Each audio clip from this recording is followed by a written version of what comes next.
Bună seara, prieteni, și bine ați revenit din nou pe canalul de YouTube Pescuit pe Ape Sălbatice.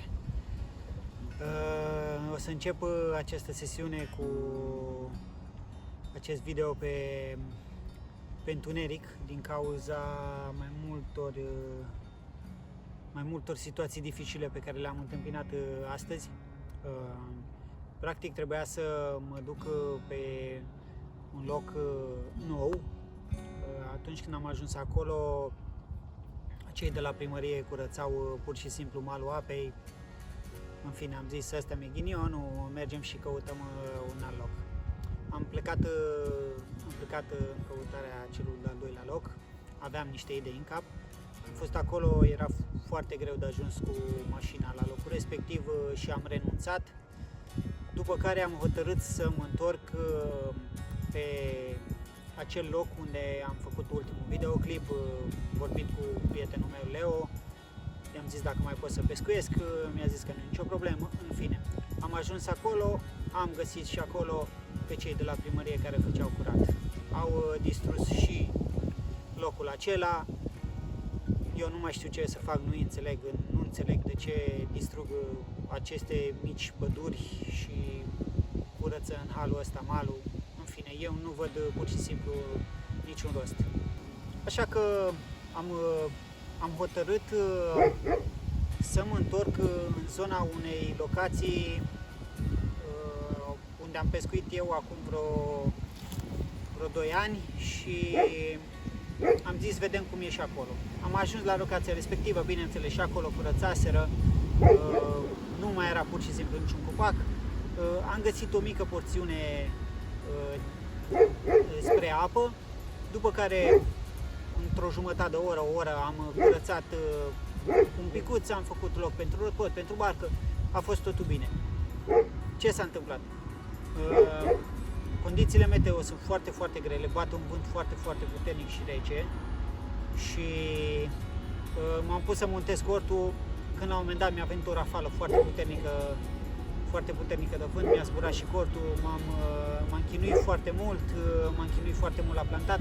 Abia cu, cât să zic eu, o jumătate de oră, o oră, am reușit și eu să le plantez pe toate 3.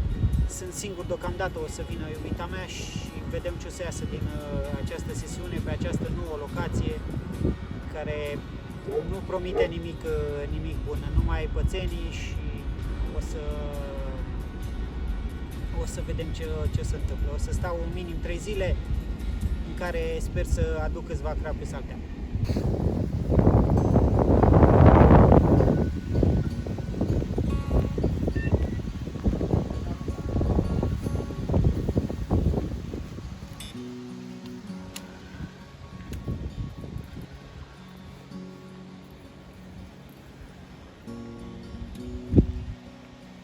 Cred că aveam un elan nou.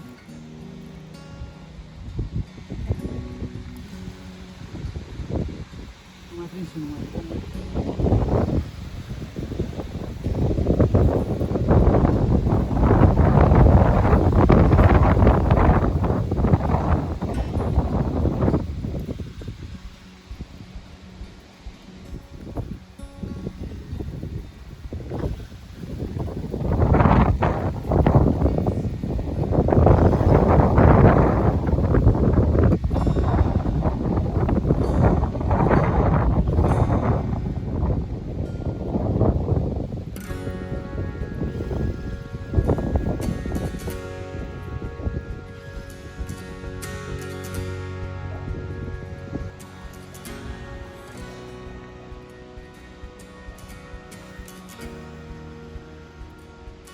plantazăm și eu la mama mea, știi? Păi da.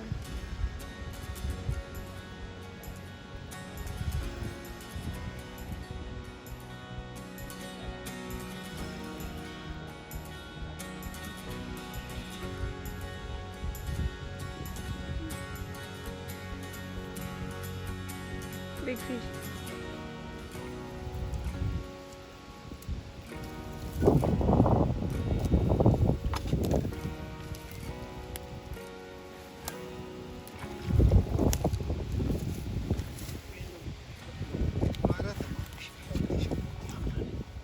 Câte boile sunt ce mâncat?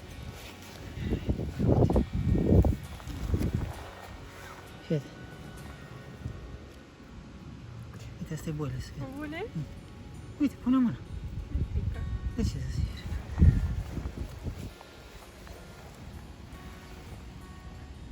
Apasă, apasă. E, dar în mai biluțe. Era mai biluță, am mâncat toate biluțele pe care le-am mâncat.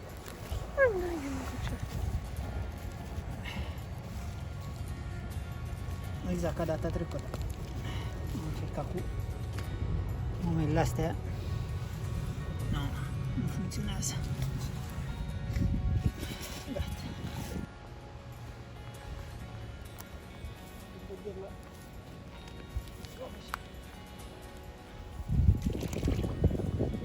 Asta să mai mănânce niște boile. Ca să face când nu ne iese topul la sticlă. S-a întâmplat o boacănă. Bogdane.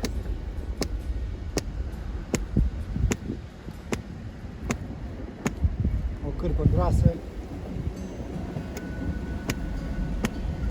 Gata, gata, gata. Și ăsta e cârpa.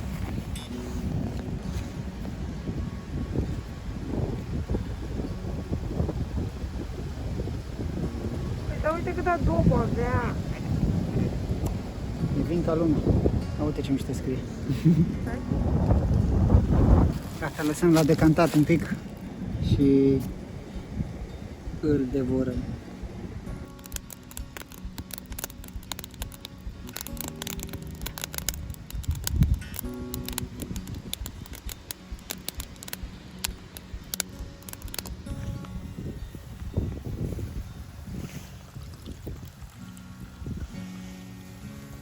Mama, cum e vinul ăsta. Os. Și cum o să fie când n-ați ști.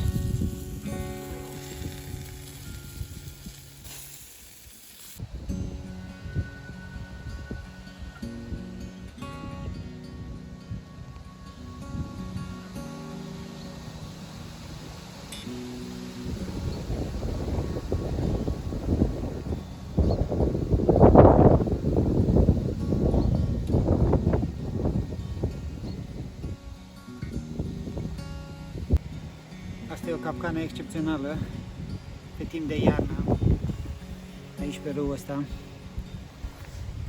Găsesc foarte des fructe citrice.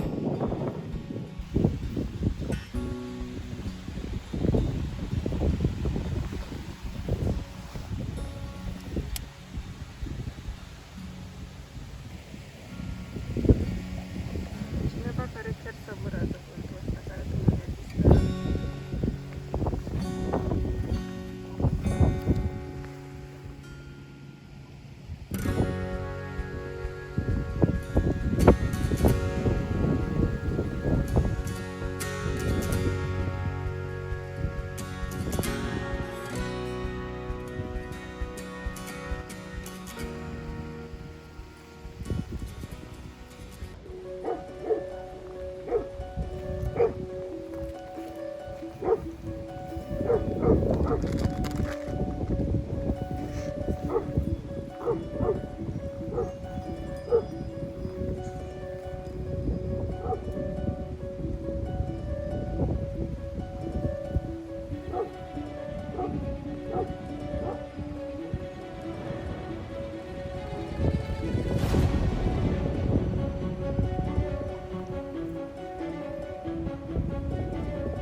Incredibil.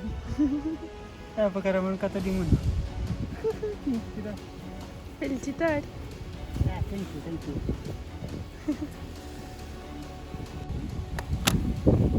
Condiții extreme, dar se pare că un ciortonaș și-a arătat frățulica asta. Mamă, e gheață. Uitați-vă ce culori are și ăsta. Stai așa un pic să pun papatele la tăcă. Vrem mai puțină spumă. Așa. Super.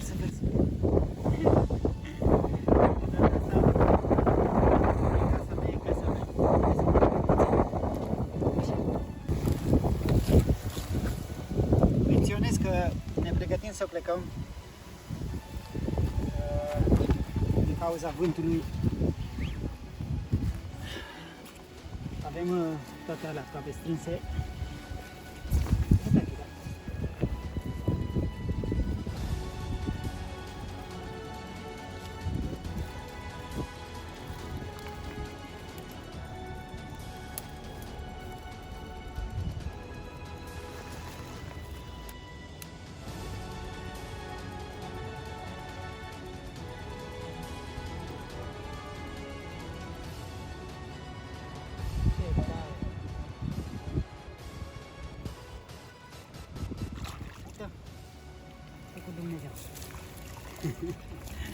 Este, mă. Prieteni, vreau să vă prezint acest rodpod NGT Dual Line se numește. Are un preț extraordinar, maxim 60 de euro. Eu aș zice, preț-calitate este un rodpod excepțional, pur și simplu.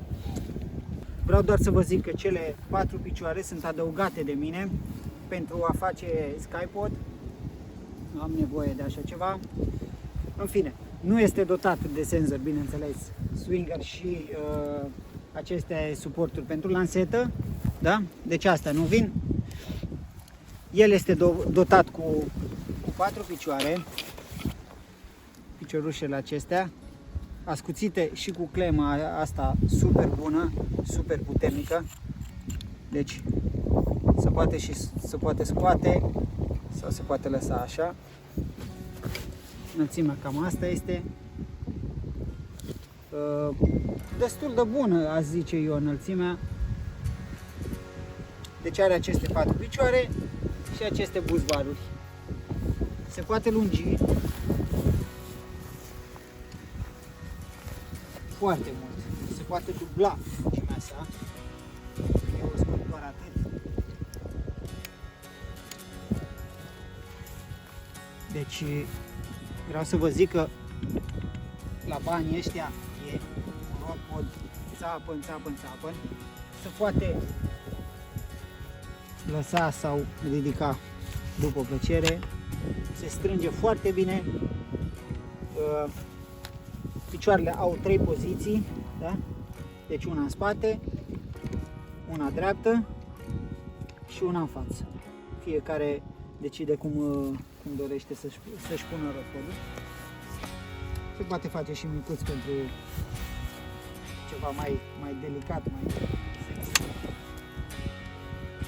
După care, bineînțeles, fără picioarele acestea adăugate de mine, rodpodul, vedeți, este destul de micuț, are o husă foarte robustă. Deci puteți să băgați și buzbarurile și rodpodul și tot ce mai doriți aici. Are și buretele astea foarte bun în caz că vreți să lăsați senzorii sau aceste suporturi de lansete. Se închide foarte bine cu cele 4 picioare. Gândiți-vă cam așa. Așa. Deci devine foarte mic. Foarte mic și foarte ușor de transportat. Atâtică. O să vă zic decât să-l cumpărați, că merită tot.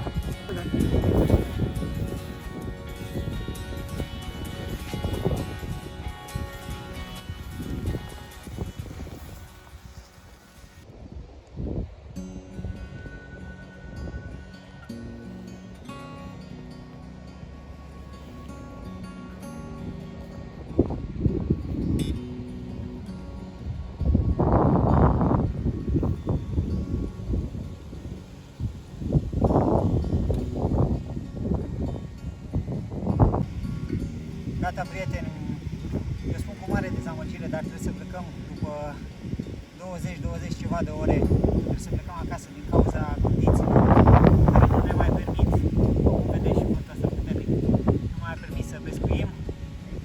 Și am stat 22 de ore, după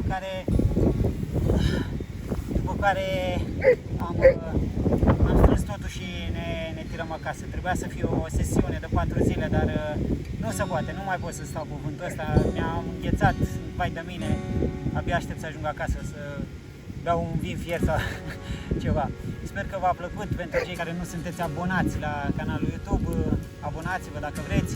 Pentru ceilalți, like, share, comment, vă rog. Toate cele bune, sper să ne vedem cu următoarea sesiune, să fie mult mai bine. Peste o săptămână o să plec și îmi doresc să-mi iau un pic de revanșă cu condițiile astea meteo. Sănătate și numai bine, fire întinse!